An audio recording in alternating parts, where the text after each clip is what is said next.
Miserably. 1 Corinthians 4 verse number 7.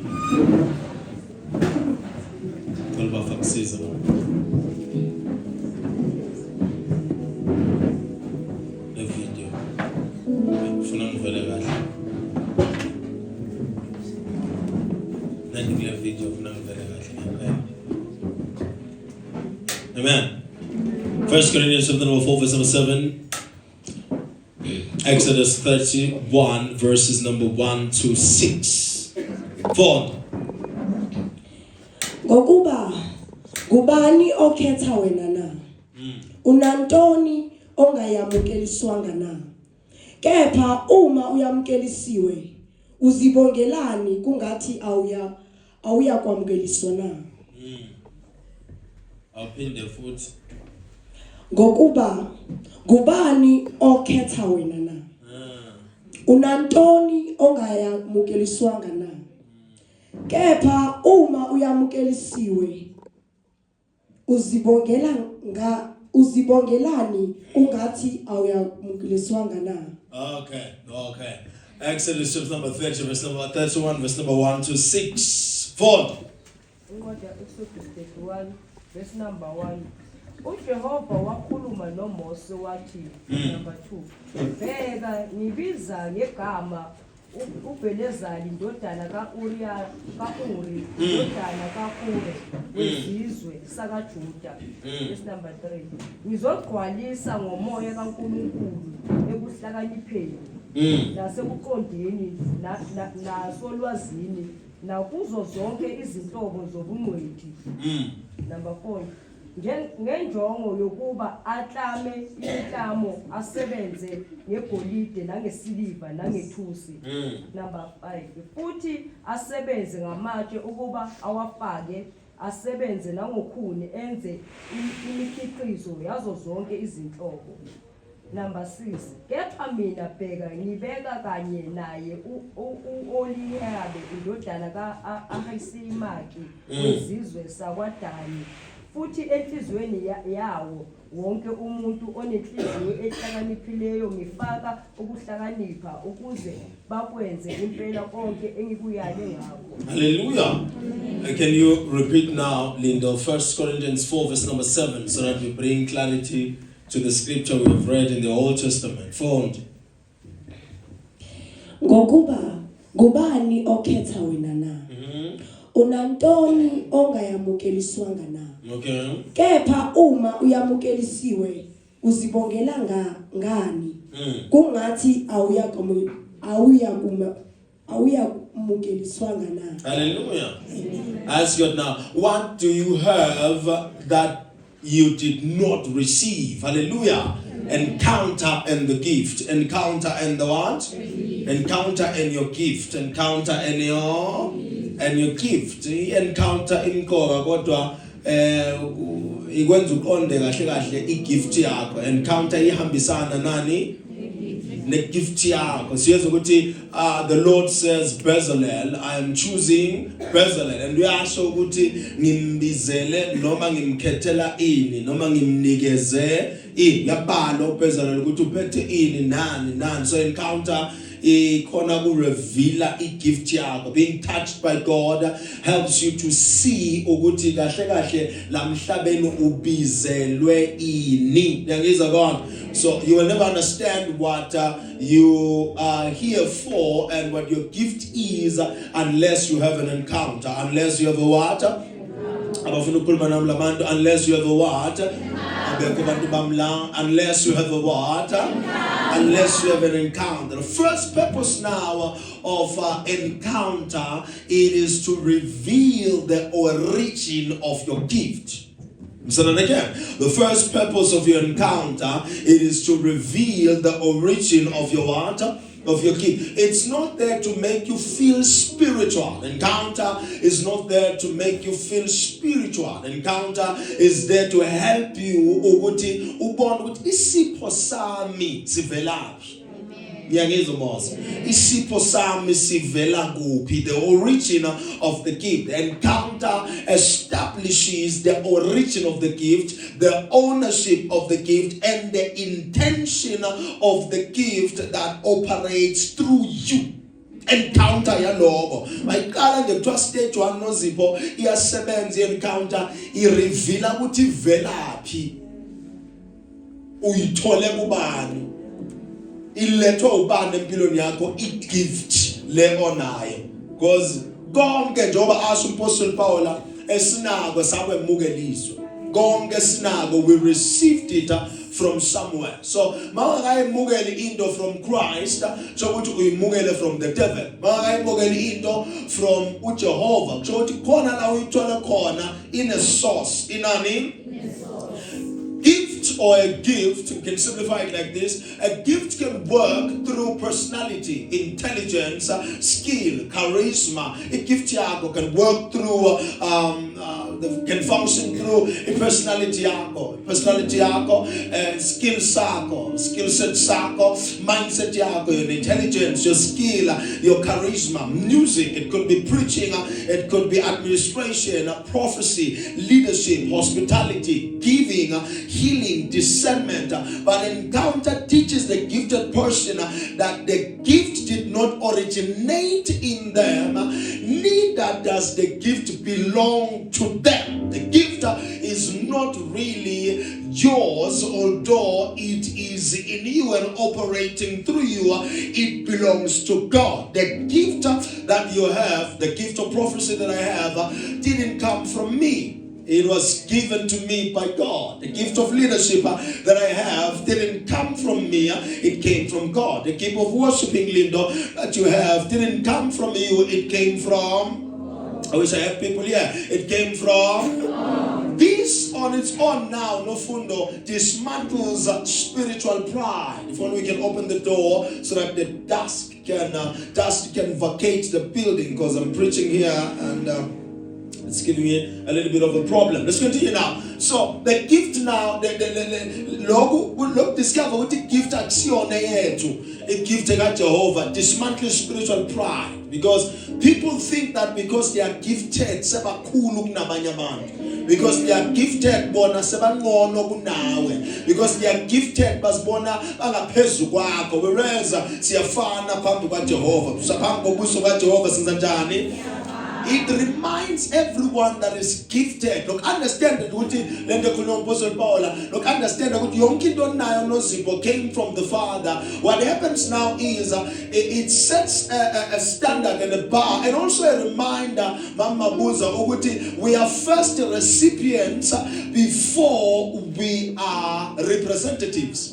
Lendo esiyenzayo siyenza ngoba samukeliswa a certain gift, sanikezwa a certain gift. Losothi bangabe wasemukelisa wasibona sifanele, hayi ngoba singcono kunabanye, kodwa uJehova wasibona sifanele. Bezalel, look at, let's just bring in Bezalel now, the verse that was written by Lydia, Exodus chapter number 31, to those who have just joined us, even online. I want you to understand this. Understand that Bezalel was filled with the Spirit of God. The Spirit of God now, although it was the Spirit of God, but ngendlela operator in the life of Bezalel, se operator ngendlela ehlukile. Number one, the gift of God, which is the Spirit of God, came in wisdom. Ubezalel nomuntu moya kaNkulunkulu kodwa unenhlakanipho. Ubezalel nomoya kaNkulunkulu une-understanding. Unomoya kaNkulunkulu phinde ubezalel une-knowledge.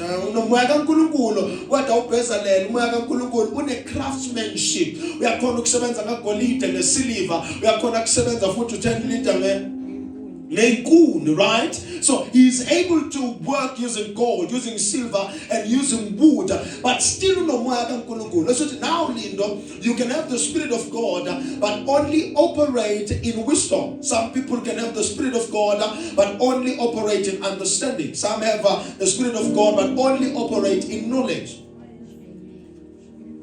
But luckily enough for Bezalel, ningcolele sparkling water, asin limazi. It's part of what I do. Let's continue now.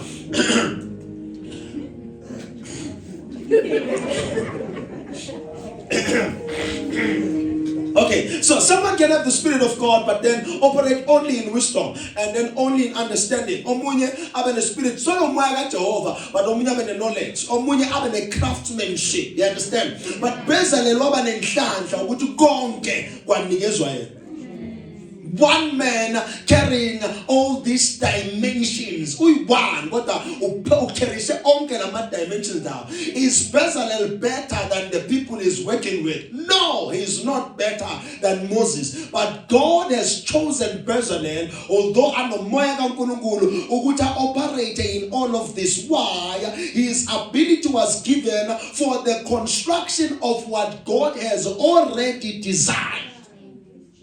Whatever gift that you have, Lerato, it's not a gift so yokuthi ubonakale upeculiar, outstanding. It's there to help in the construction of what God has already designed. So the reason you have the gift that you have, and we discover le gift onayo, it means that gift was activated over your life so that lento yenzayo isize la ukhona manje. Isebenze la ukhona manje. Like I said yesterday, mase uya kwenye indawo uthwala kanzima. Ngani ngoba le gift ibe activated this side because it was needed this side. So now the gift now that we have, or the gift that Bezalel had, was not an independent creative license. Indefinitely keep it la bantu esinabo manje. Umuntu banekhono njengoba Mondlane lokwakha. You understand the most? But then ubaba Mondlane maseka size esontweni athi ngifuna 12,000. Yabona sekuyinkinga ke lokho. Ulindo une gift lana ukhulisa abantwana abancane uyabafundisa and stuff. Mangithi Lindo, speak in the church on basis of youth now. They have a voice in the church on basis of what? Youth. At Lindo, I charge 5,000. But then the gift started working, and you discovered that you had the idea, but the more the prophet, this thing sprang up. Yes, blossom while you are here. When it's given a platform, you don't charge because lana kusekhaya layo le. Abekho labantu. Mfana ukuthi umuntu abe nedeko ibusiness yani yedeko, and then kube nomsebenzi ekhaya, kube nomqimbi ekhaya, kube ne-event ekhaya. Athi normally for events like this I charge 30,000. But usekhaya. Angithi le nto yakho ufuna isebenze la. It was activated so that isebenze kuphi? At least we understand that now. So the gift now becomes what we call divine capacity for sacred specification. That gift yakho noma ngabe ne power kanganani mawuphume nayo ngaphandle. Uyangizwa manje? Kodwa mayisebenza lokusebenza kwayo, it was given for this specific space. It was given for this place. Funa isebenze kuphi le gift lakho manje namkhulu abantu basezulwini. Isebenze kuphi? Ingathi mayisebenza la wena, number 1 bese uyacharge, number 2 bese uyakwata, number 3 bese uyabagqeka labantu. Ngoba njengoba ayinikeze wena usengayinikeza abantu.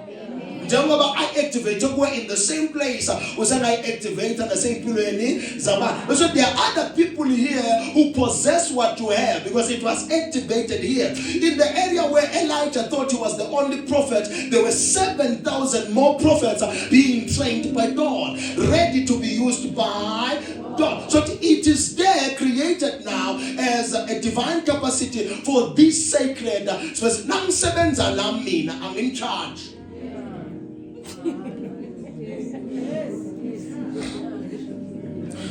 Nisho futhi manifuna ngikala kumcharge. As powerful as I am, mangisebenza la angenza njani? Why? It was, the gift was given for me so that I operate where? Here. La. So I can't charge where? Here. In the same way, the book of Jeremiah says about Jeremiah, although had an encounter with the Father, but we love the fact that his prophetic function preceded his personal ambition. Jeremiah 1 verse number 4 to 10. So Jeremiah no mangabe bekafisa ukuba umakhi. According to God, ukuza kwakhe kulomhlaba, he said, before I knew you, I called you a prophet. So, and my personal ambitions would have been a business person, would have been maybe in the tailoring industry, would have been maybe in the marketplace. God said, I am calling you to be a what? A prophet. So i-gift awuzichuzeli wena, uchoose uJehova ukuthi wena uphuma nayiphi gift. Akunankinga noma ningangikwa kahle. Awuyifasteli gift ukuthi ukuzube nayo. Uchoose uJehova. Abekho labantu ukuthi nayi yakhe gift. Akekho futhi nomuntu oyofike athi woza ngikufakele nayi gift. Umdlalo lo, they can impart the prophetic, but yothi hala akuyona gift yakho, it is an impartation. Certain things is operator phansi kwazo noma ngazo because there's been an impartation, but the fact that kune impartation kusho kona ukuthi akuyona yakho lento. I'll say this again. If you want to prophesy and you're waiting for impartation before you start to prophesy, it means you are not called in the prophetic.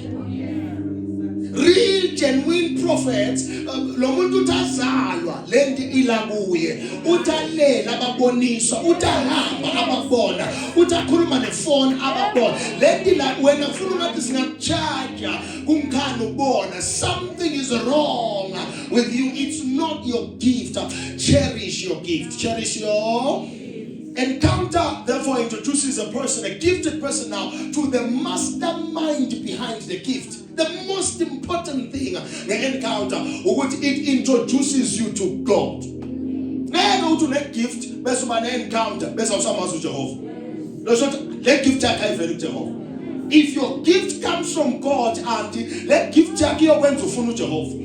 But if your gift comes from ancestors, it gift take mix up with if your gift comes from marine spirits, it gift take your ponza gupi emanzini sokuthola umfuleni sokuthola empophomeni sokuthola olwandle. But if your gift comes from God, it will always call you actually nearer, it will draw you closer to God. So the Bible says Jesus would go leave them for an all night with God. Why? Let gift them open as some though he was God, he had to go back to the Father. That is why I need to take him in Nicholas. Mangabe ungayena umntana kaNkulunkulu siyokukhumbuza nge-fasting ne-prayer. Mangabe ungayena umntana kaNkulunkulu siyokukhumbuza ngokufunda iBhayibheli. Mangabe ungayena umntana kaNkulunkulu siyokukhumbuza ukuthi you must worship, you must praise waters your sin. Ufunile i-daily reminder. But mawungumntwana kaNkulunkulu something feels off. Bangakazenzi lezi something feels off. Nangabe ungakayenzi lento umsulu nje lento yamlimaza ukuthi ungashona ilanga angakake wasina noma wahlabela ingoma noma walalela umaskandi. Lento yamlimaza shona ilanga nomdlalela amapiano uthi awume kancane awufakele umzukulu lapho. You understand about? Because ikuphi lento isegazini lakhe. Lento lagazi nawe kanjalo angaze ngakwenza nje to understand lento. Nawe lento ongiyo ikuphushela ukuthi uyohlangana nesource. Uyohlangana nani? Encounter answers these three questions. Number one, who gave me this ability? Now encounter upendula. Who gave me this ability? In the book of Exodus chapter number 3, the Bible says, I am the Lord. The voice of the Lord was heard from the burning bush. So the ability because of the encounter, oh man, Jehovah. This thing ukuthi ngifuna ukusiza abantu eza uDocas lento leni vela kubani kuJehova. Cornelius lento yami yokuthandaza nokusiza abantu. The encounter helped him to understand ukuthi hayi manje le ability lena ayivela ngoba ngesikolweni ivela kubani kuJehova. Number 2, why was it given? That's the answer. The question encounter answers. Why is the gift given? Yilo iphethe Moses andleni induku bathiwa kuyona induku leyo. Moses is something miraculous. That's a rod. Why was it given? Why in prophet? In prophet ukuthi benjani? Why inhlabelela? Lo mbuzo lo ungabuza bonke abantu abaphambi kwakho bahlule ukuphendula. But once you have an encounter, you'll understand why you worship. David understood why he worshiped. David understood why he worship. Now you're gone. The time let them ngithandaze kangaka ngiwana kamoya.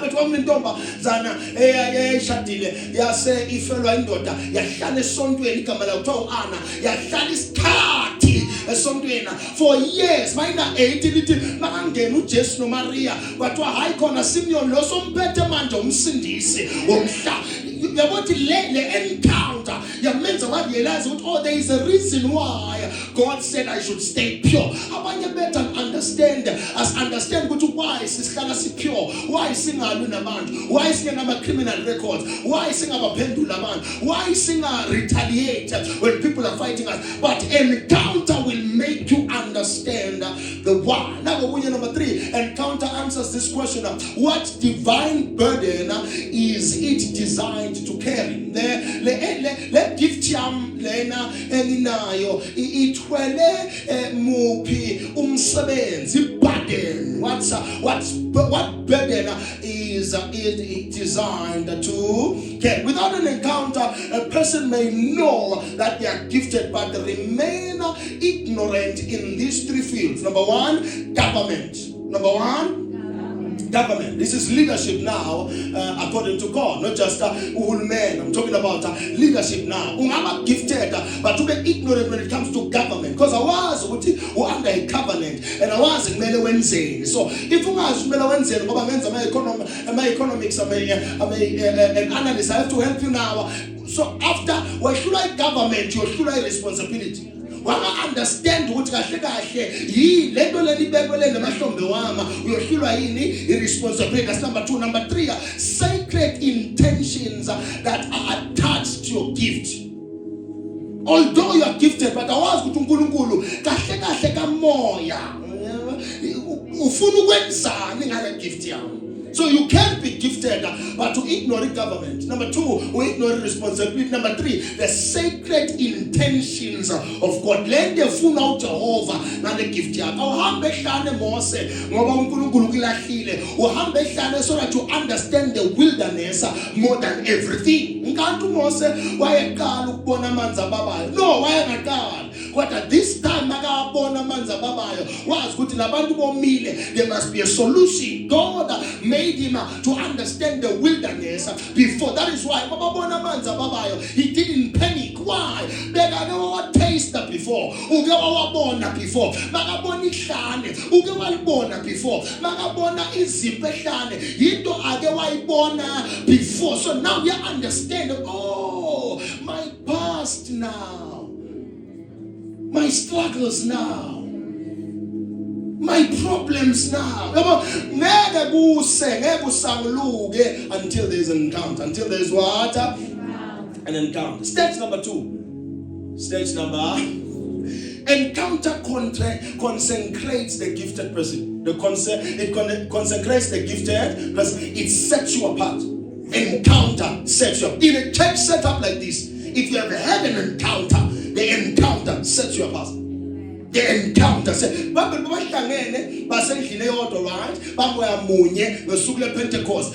says,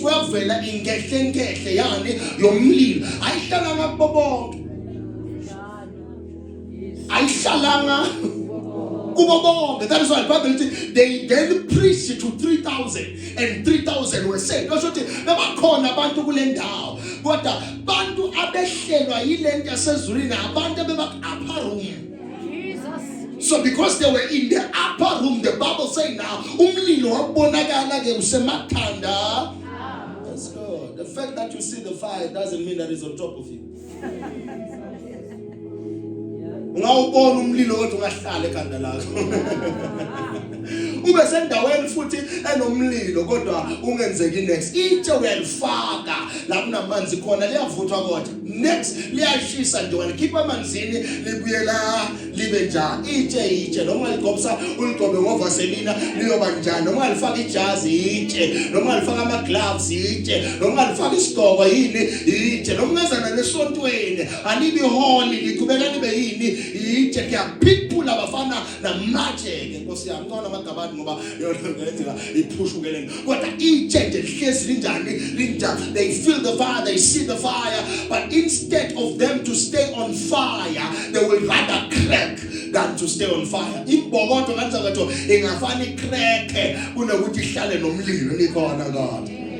So the second stage of encounter in the balimaza abantu lindo ukuthi they think it's the activation of the gift, but the second stage of an encounter is the purification of the gift, is the purification of the water of the gifted or the vessel. Lo muntu ophatha lento uJehovah second dimension uba busy ngaye, uba busy. God is not concerned with the flows. You understand what flows through a person. Akanandaba ukuthi kuphuma ungazi bawisa abantu. Akanandaba ukuthi uyabawisa noma uyabasukumisa phansi. He is deeply concerned about what is forming inside of him. If uwisa abantu uthandazela abantu ushumayela abantu ushumayela ama stadium uhlabele urecord wenza konke lokho kukhulisa ipride ngaphakathi kwakho uyalimala uJehova. Akandaba ukuthi umemeza estadium ukusindiswa abantu aba 1 million kodwa as long as la ngaphakathi kwakho noSipho kufomeka ipride uyalimana ubani uJehovah. He is concerned not with what flows through you but what is forming in you. Sengikwenzile lokhu noSipho but la ngaphakathi kwami yile yenzeka la ngaphakathi ngoba uSathane was in heaven. But the more asebenza, the more kufomeka pride la ngaphakathi kwakho. Wazathi I will ascend now as the morning star. Yazi ukuthi kufomeka ini ipride. A gift may be genuine while the character carrying still remains immature, wounded, ambitious, insecure, undisciplined or morally compromised. Gifted lo muntu kodwa immature. Ukasebenza lo muntu onama insecurities. Every time you preach, you can't touch his own. Every time never sebenza nomfundisi mangithi ngiphamisa isandla kumuntu usuka noma ngale eze ngapha. Bawelani ngale ku Kelvin. Shothi ianointing ingapha. Ngeke phela ubaba bakhe enkosini makeza ngapha ungasuki ufuna ukhweshe athi ubeka isandla umuntu angawo mina ngisibeka after yena umuntu awe athi yena ngiphakamiseni yazi Jehova. Ayikho into ebuhlungu njengoba kusebenza le vessel enama insecurities. So uNkulunkulu ubuka lokho. The more people you have, yini lento yakheka la ngaphakathi kwakho. Kungenzeka igift ibe pure but you insecure. Kungenzeka ube too ambitious. Abanye banama gifts are powerful but they are undisciplined and they are morally compromised. Some they carry gifts but they are wounded. Kunzima ukusebenza nomuntu olimele. Kunzima ngoba yonke into ayenzayo yena uyazivikela. Yonke into ayenzayo yena uyazivikela. Phola kunkhani usebenza nabantu. Phola kunkhani usebenza nabantu. Phola. If the gift is wounded, the vessel actually is wounded. Kuyoba nzima ukusebenza nayo leyo vessel. Ngizomwazi. That's God. Jacob in the book of Genesis 32 verse number 24 to 31. Somebody read for us. The book of Genesis 32 verse number 24 to 31. Anibamba shode mnamhlanje. Kahle ngivele. Nibaningi kakhulu ukuthi ngeke ngikhulume la. Genesis chapter number 32 verse number 24 to 31. Fold. Wasala yedwa uJakobe. Yeah. Kwabambana naye umuntu. Yeah. Kwaze kwasa. Esebona ukuthi akamehluli wathinta esikhoxeni senyonga yakhe. Waphinyazeka uJakobe esikhoxeni senyonga esebambene naye. Jacob already had what we call a prophetic destiny. So ikusasa lakhe powerful. Ikusasa lakhe kwakuyinto eprofetiwe. You understand no? Already ubaba bakhe besikavela umprofetile ukuthi kuyowenzakalani, right? Already so hambe naso isibusiso sika Esau. So there is a prophetic destiny over his life, a covenantal inheritance actually over his life. He has intelligence. Now kunabantwana phela ngisho manje. Naku futhi konda ukuthi kumele abaphonsele ngesheya kweJehova bese uza ngapha uyobambana nobani noJehova. He has the strategic ability uplan ukuyomitha ubhuti wakhe or umfowabo after yonke lento ayenza. Years after enza lento, yet the Bible says he encountered God. After encountering God, what yaze yenza njani yashintsha, negama lakhe laselenza njani lashintsha, and kwasuswa nento nayo abathi self-sufficiency. So it was broken, lokuthi azi ukuthi ngiyakhona ngoba ngibusiswe umfundisi, ngiyakhona ngoba ngibusiswe ubaba uIsaac angakafi wakhuluma amagama. Have you met people who will quote major prophets and tell you, do you know who prophesied over my life? Without encounter, you only have the impartation, but you don't know who you are. Because the minute now, after Jacob abusiso babake, the Bible lithi igama lakhe lashintsha, iwalk yakhe yashintsha. You understand, man? Wasuka nalokuthi ashaya isifuba, man. So whereas man, I'm not self-sufficient. I'm not living because of the blessing of my father. I'm living because of the encounter. Then the nation of Israel came to a man who has had an encounter with God. So the encounter did not increase his ability, but it confronted the man behind the ability. Have you been confronted?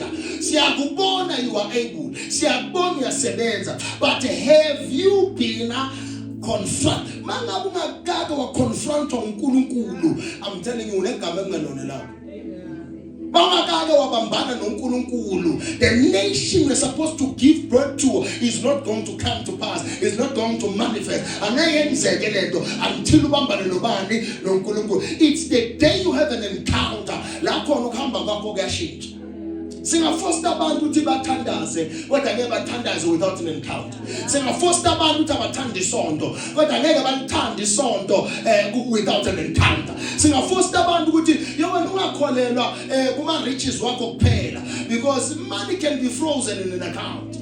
Money awathola amakhasi be frozen ku account. So now you must rely on God. But angeke bafike kulo dimension leyo if labantu bangenayo encounter. In the book of Ezekiel chapter number 6, actually Isaiah chapter number 6 verse number 5 and 7. For Isaiah, the book of Isaiah chapter number 6 verse number 5 to 7.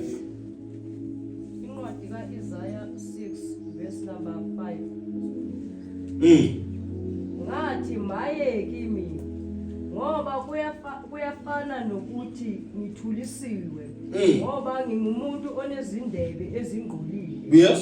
Uthi ngihlala phakathi kwesizwe esinezindebe ezingqolile ngoba amehlo ami abone inkosi uJehova wamabutho ngokwakhe. Hallelujah. Because of the encounter. Now, the coal or the ember of fire, the next verse,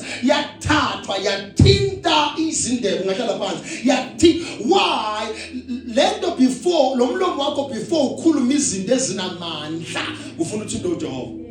without encounter, Isaiah thought he was great. Without encounter, Isaiah thought he was gifted. Without encounter, Isaiah got to know what I can do this prophetic thing. But encounter revealed. Number one, right.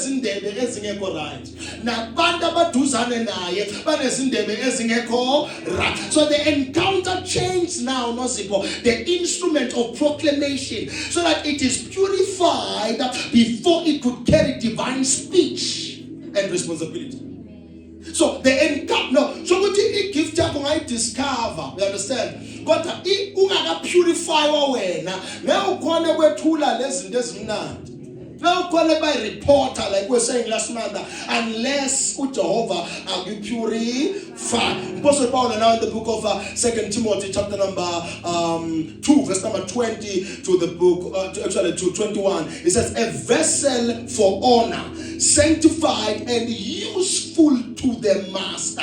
Ukhuluma lapha ngezitsha ezitholakala endlini yabantu abakhulu endlini inkosi. That's what the other vessels are vessels of gold, other vessels are vessels of wood. But if they want to be used by the master, they must cleanse themselves. They must cleanse themselves. So giftedness can make someone visible, but sanctification makes someone useful to the master.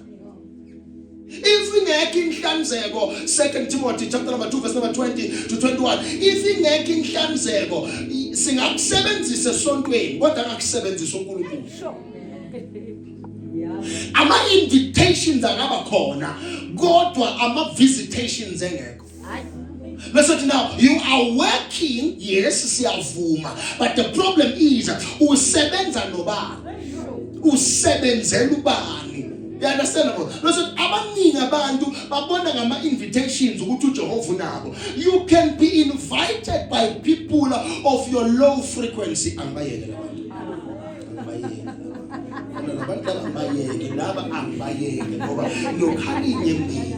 So you can go up and down, ube sure ukuthi you relevant, but you are relevant to banda babanda njengawo.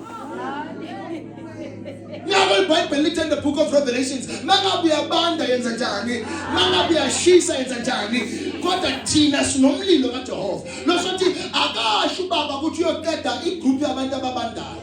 Uthi siyacela ungabi phakathi nendawo, choose a side. Lokuthi nakule group yabantu ababandayo ama service abakhona kodwa uJehova akabi khona. Lithi la abahlangene khona bababili babathathu ngegama lami. Oh Jehova, lithi nami there is a key there. Ngegama la, in my name I am in their midst. Lokuthi ungaba khona umhlangano kodwa umhlangano ama ice cube efridge. Phela nasemoshali ikhona i-guest. Nasemoshali akhona ama-guest nethi afile. Ungaba nabantu kugcwala ama-fridge emoshali nibe sure ukuthi hey kwaze kwabhizi lana bantu abafila idumbu, bantu abangakhulumi, badinga ukugezwa, badinga ukugqokiswa, badinga wena usho ukuthi hayi man kubhizi la, but kubhizi people of your low frequency. Am I helping someone here? Let me from Sunday. Muslimina nabantu, muslimina nama followers, muslimina na kodwa wathi uJethro lento yenza ayikho right. Asho ngosuthi hayi kunabantu lana. Ulobona ngosibani bezwa ngami la kodwa wathi uJethro lento yenza ayikho. Ulanda abantu abale phansi nawo. Landelana nje izandla nizeni babani. Wabona abantu badlala amadlwana abantwana badlala amadlwana. Labo bangini abantwana bamakhela bayazi ukuthi amadlwana adlalwa kubaye khona. Bakho izindlu kwenza basho bona base town, base jardini la kabi.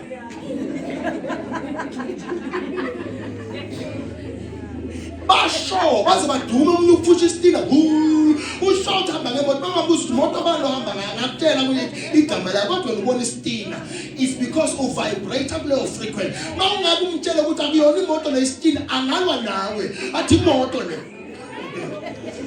Umuntu low frequency lindo i-encounter emsizayo ngoba noma umtshela ukuthi lento ishumayelayo kuyona ishumayelo yena uthi hayi bo basukuma masinabani vele nabantwana kubadlwanidlwana omunye uba ubaba omunye abe umama abaye baba abantwana kube nombhede kube nendlu kuphekwe kodwa akubona ukudla kwehealth lo. It is an encounter now, by reason of encounter that motives are exposed. Motive ungahamba nabantu abanama ulterior motives because awunayo ini encounter. I'm telling you, can I illustrate a story I learned in psychology? Which was a farmer took a pig. Joti umuntu omlimi wathatha ingulube wayiphonsa la kunama jackals khona bongalwane, right? Sebonga silele sithele wabathu waphonsa lapho nabongalwane bakhona. Sithi le story salabo basichazayo lama wolves asondela ayibona le ngulube ukuthi hayibo ingulube le singayidla futhi, but uthiwa lo ebeka uboss ngapha wathi no asingayidli. Bayiye ingulube yaba comfortable. Sure. Yadla ngapha. Yagaina njalo. Yadla. Iyagaina njalo. Ayibuka nje. Yadla ngapha. Kodwa iyadla lindo kodwa bayivumeli. Abongalwana abasho ukuthi ayiphume. Ayihlalela. Yona izizwa icomfortable igabhe nabo I'm sure inside the mind, the farmer ishort yaqeda kaninikeza comfort. Yaba comfortable yagaina, yathi my gainer. Asondelo chakala. But right now so asinela flock. Sebiyakile baba kuphonsa ngapha ngoba. Besakulinda ukuthi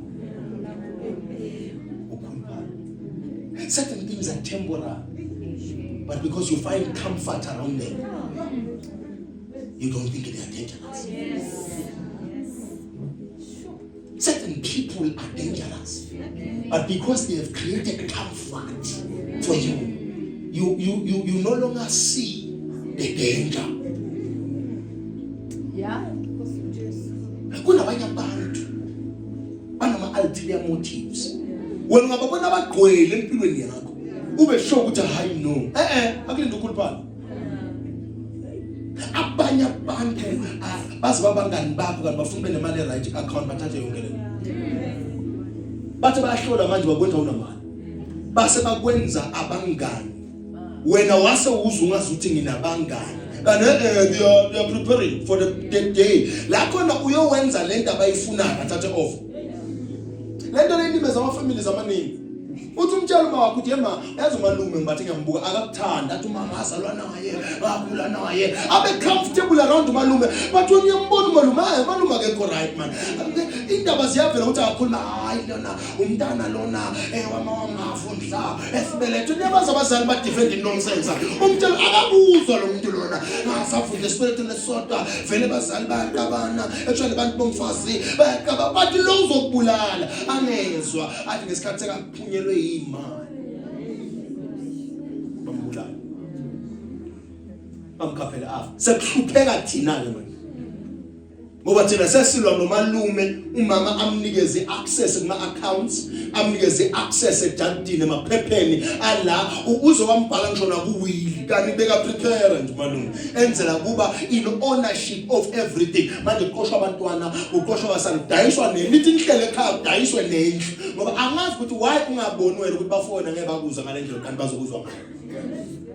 There is no sibling no zipho ezovele ikuzwe ngale ndlela ikubona uyaphezulu wena yona ingayiphezulu. There is no matter what is zwana kaso bafaka boJesu wathi ashumayela bathi sibizele emanyweni.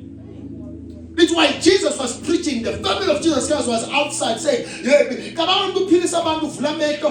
Why ministering? But hey, sibizele ubani uEmmanuel. Hayi kusembafuna amakhabethe abo bantu ngapha.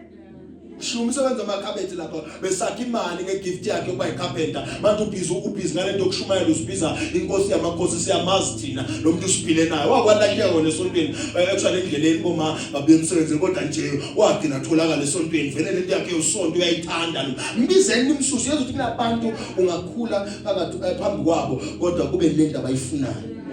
Futhi umathanda abantu ngabancane kunawe abanama ulterior motives. It is an encounter that exposes the motives of people. It is an encounter also that heals what we call identity fractures. Kunzima ukusebenza nomuntu one identity fracture. Umuntu one identity engazuthi iphulwe ngabanye abantu. Umuntu ufuna umkhumbuze every time you are my prophet, you are the greatest prophet. Mina ngifuna ukunonsense nami ndaba ngoba ngithethe umprophet base umprophet. Mina ndaba mina I'm a prophet, I know myself. Why? I don't have the identity fracture. But umuntu ne identity fracture ufuna ngathi ngabele ukumkhumbuza every day, hyper every day. Noma seka prophet ufuna hyper every day because the problem is the fracture in their identity. It is the encounter that exposes that fracture. Number 3, encounter exposes what? Also it exposes disciplines. Actually disciplines appetite. It disciplines what? Appetite. Ngiyazi ngisho lento onke manje ukuthi ungafuni sikufake ku department kanti unama appetites. Evil. Ngoba ufika ngapha. Manje uplatform manje. Manje uplatform emnandi manje mangathiwa tshontsha imali ungayitshontsha. Mangathiwa ganga ungenza njani? Ungaganga. Mangathiwa khwabanisa ungenza njani? Ungakhwaba. So encounter disciplines appetites. Because of encounter, sekune yazi ungenza ngapha Nicholas unomfazi kodwa sizwe ukuthi uNicholas ngathi khona umnyajola naye lazo unomfazi sizwe ukuthi hayi khona umunye ambukile khona kuphi la Sunday. Without encounter, those appetites will not be disciplined. Those appetites will not be dealt with. It is encounter that deals with those appetites. Encounter confronts secret corruption. Abanye bethu is corrupt, it's just that isehlele lapha emuva esontweni. Abanye bethu si corrupt, it's just that siyakabonwa. Sisenobuso bomzalwane. Hallelujah. Praise God. That's my prophet. That's my father. But there is secret corruption in your life. Uyahleka umuntu inhliziyo ayibozi. Uyahleka umuntu animbalela. Uyahleka umuntu anzana bathi pocket watching. Abo ukuthi ubani onemali. Umbona ngasihlangana sinamuntu ube sure ukuthi hayi lo userious ngendaba. Ufuna ukuthi beka joina igroup yabantu, join igroup yabantu azokhona ukuba kruger ume kanjani. Sole endaweni gone kanje.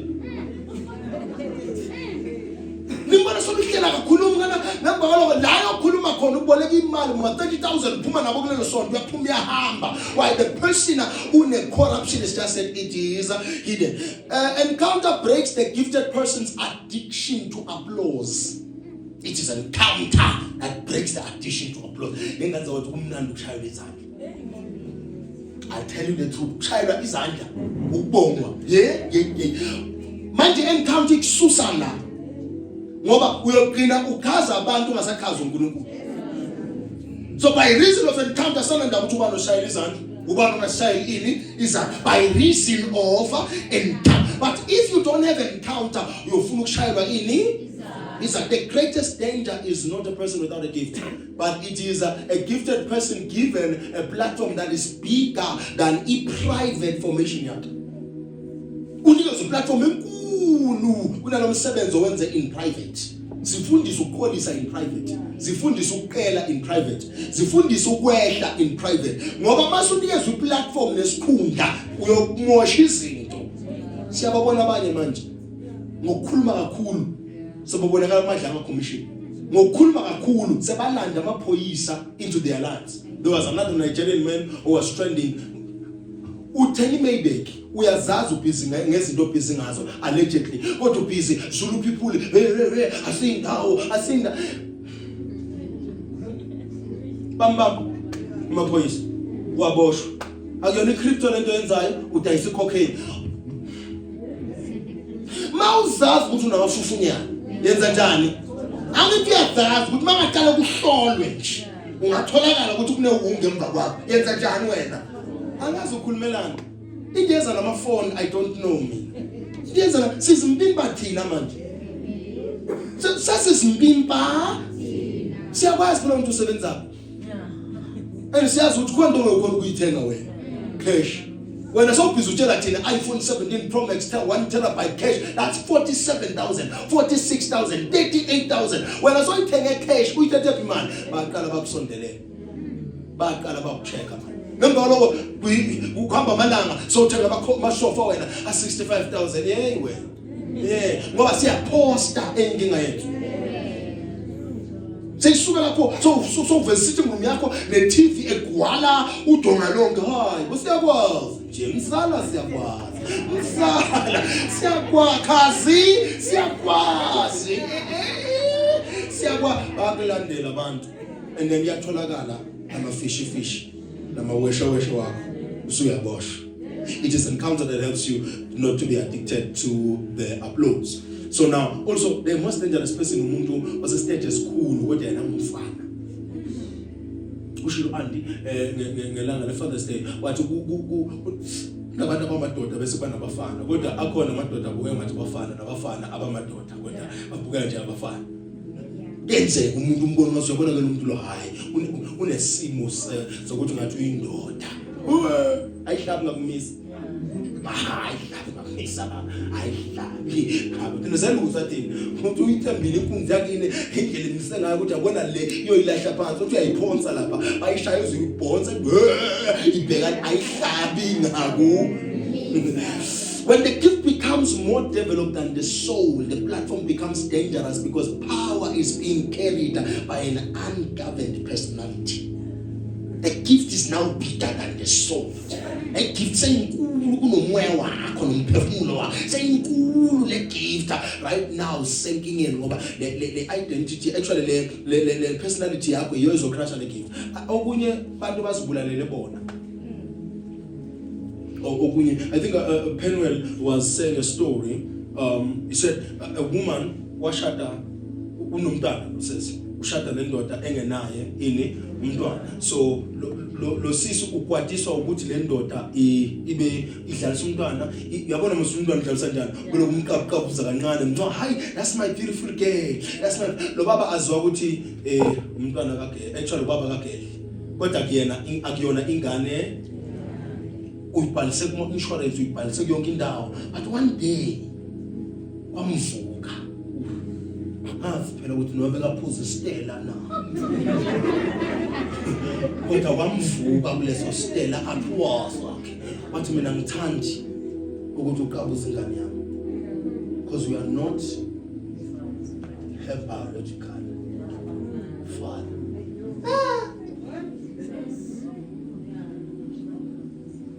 Uthiphelwe manje kwesitolo sakhe from that day lo baba nakamendlula kungathi udlula isitofu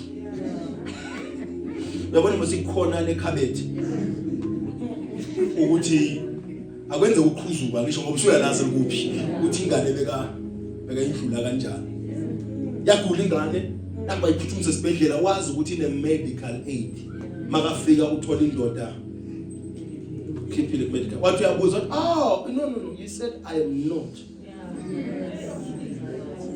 the biological Proverbs usho njalo bathi umfazi oyisiwula wenzani Labuthi abanye bethu sigcine sazimoshela you see mama kuyazi ukuthi labantwana abalakhaya abasibala indoda ungithi bomama bayazi abasibala indoda ngikhuluma mina ngisemshadweni indoda yazi ukuthi bantwana wena uyazi ukuthi ungayenzi izifune kuyo check push ize ibuzo ukuthi hayibo.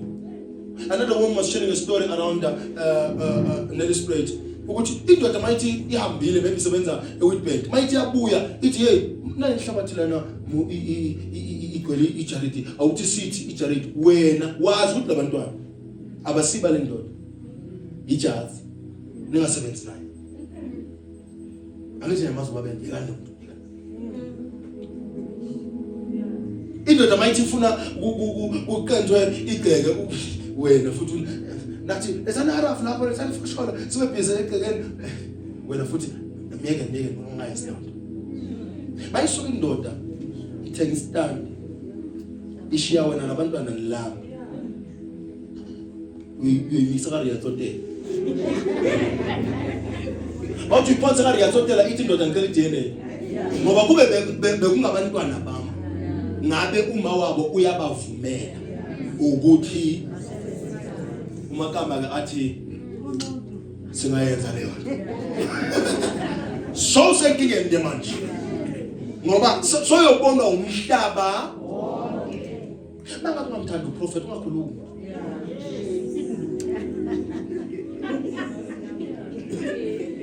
mangabuthi lo prophet wale ndawo le awumthandi ungenzi njani ngathi makuphunywe esontweni wena siyakhuluma nomfundisi lo ngithandi mina ngoba the more usho kanjalo the more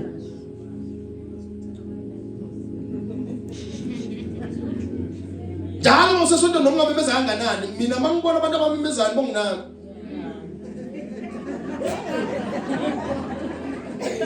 laba memezana ababuka kodwa ngibuka laba ngamemezi kodwa ngabona wani ongamemeze abuka lo phinda abuka mina phinda abuka lo phinda bene China point bamemeza phinda ngibuka lo ngamemeze ikhondela Jehova ungisize khondela ngoba njalo lidlama ngamemeze unoziphi yambheka phinda abheke mina uyabheka Jehova uhlolise ngithi ngingakaphuma umsebenzi athi hayi bona indaba hawu indaba engaka yavela lento ungabe more than le gift ungabe more than futhi actually the personality yakho because it's sinking in. I don't think I can cover this. So I think it's going to cover stage number 3. But stage number 2, the encounter. Make sure that the gift yako, although developed, but no moya wako be right. Ubuhlungu ukuthi umuntu abe ne gift kodwa no moya omubi. Ugifted yena ukuhlaza man. Ugifted yena kodwa nje akusebenzeki naye. Ugifted yena kodwa ayisho no moya omubi. Khona abantu aba gifted beautiful voices, abanye they've got beautiful exegesis nangathi abashumayela ungasindisa usindisiwe lazo hlobo lelifana no Dr. Calvin Zamukela ungasindisa usindisiwe. Ngambize altar call mina ngembona abanye baphambili kodwa ngafundisa. Yebo, people are gifted like that but unomoya omubi. Unomoya omubi. Yeah, gift yakhe i-right kodwa unomoya. Ihlobo banisibiza ngereza. Ayireza. Ireza angazi lo obeka i-design ukuthi bekathi siyoyibamba njani. Ngabuza wena phela lo design ireza bekathi siyoyibamba njani. Yona isharp futhi uyayibona ukuthi ingena la umesi ungangena kodwa siyibamba njani lento ngoba nawu uthi iphinde iza ngapha. Kunabantu abanjalo bamalezana. Akhaliphe ngapha nangapha. Mawuthi ufuna ukubamba wazi ukuthi ubambe kuphi. Yena siyazi ukuthi uyasebenza kodwa la. Nabantu abakhuluma la ngathi badla amasalad amandiya. Yazi salad amandiya inopelepele yashisa. Umuntu akakhona kunento ngathi angahleza khona nomoya hansi. Funa ngathi angakhuluma nomsebenza la uyezo. Thula phela. Seruzwile. Azumbaba. Uthi ngikuzwile. Ubisi lamashibene. Afana ngereza. The soul. Develop the soul. Help my soul. Purify my soul. Fix my soul. Oh God. That's why David said, why are you downcast, oh my soul? Msebenzeni Jehovah nginkosi ngiyawushipa ngiyathandaza but the soul is downcast. Atu David, why are you downcast, oh my soul? Thembela Jehovah man. You are supposed to cleanse your soul. Uthatha soul yakho uyiphonsele Jehovah. Uyisurrender, uyisubmit kubani uJehovah. Asibene inyawo zethu abenze emakhaya. The gift and encounter and the gift. Encounter and the Tomorrow we'll teach something deeper.